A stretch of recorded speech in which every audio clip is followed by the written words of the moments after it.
PWD দফতরের খামখেয়ালিপনায় গ্যাসের pipeline কেটে আতঙ্ক ছড়িয়ে পড়ে এলাকার মধ্যে। জানা যায় যে বামুটিয়া ব্লকের অন্তর্গত গান্ধীগ্রাম সংঘ সংলগ্ন লবণ ফ্যাক্টরি এলাকায় ঘটে ঘটনা এবং লবণ ফ্যাক্টরির সামনে ড্রেনের কাজ করার সময় প্রায় 10 ফুট গ্যাসের পাইপ কেটে ফেলে কর্মীরা। মুহূর্তেই গোটা এলাকায় গ্যাস ছড়িয়ে পড়ে এবং ব্যাপক আতঙ্ক ছড়ায়। তবে দেখা যায় যে সঙ্গে সঙ্গেই টিএনজিসির লিমিটেডের আধিকারিকরা এবং দীর্ঘ প্রচেষ্টার পর পরিস্থিতি তারা নিয়ন্ত্রণে আনে। এই ঘটনা নিয়ে টিএনজিসি লিমিটেডের আধিকারিক সংবাদ মাধ্যমের মুখোমুখি হয়ে কি বলছেন শোনাবো। কাজ করুন, ডেভেলপমেন্ট ডেফিনেটলি করবেন। আমরা কোনোদিন ডেভেলপমেন্টের ওয়ার এগেইনস্ট না, কিন্তু যখন কোনো কাজ হবে তখন আপনার কনসার্ন ডিপার্টমেন্টকে বলতে লাগে।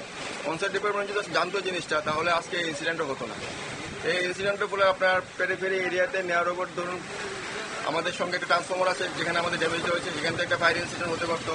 প্লাস নিয়ার রোবট যেখানে এরিয়া আছে পুরো প্যানিক হয়ে গেছে, কারণ আমাদের এখানে প্রচন্ড পরিমাণে গ্যাস আপনি বেরিয়েছে। নেয়ার রোবট যদি করতে পারেন আপনার অ্যাপ্রক্স প্রায়। আপনারা শুনলেন টিএনজিসিএল এর আধিকারিকের বক্তব্য। স্থানীয় জনগণ টিএনজিসিএল লিমিটেডের ভূমিকাকে সাধুবাদ জানালেও পিডব্লিউডি দপ্তরের খামখেয়ালিপনায় কিন্তু ক্ষোভ প্রকাশ করা হয়। নিয়ে নিচ্ছি ছোট্ট একটি বিজ্ঞাপন বিরতি, সঙ্গে থাকুন।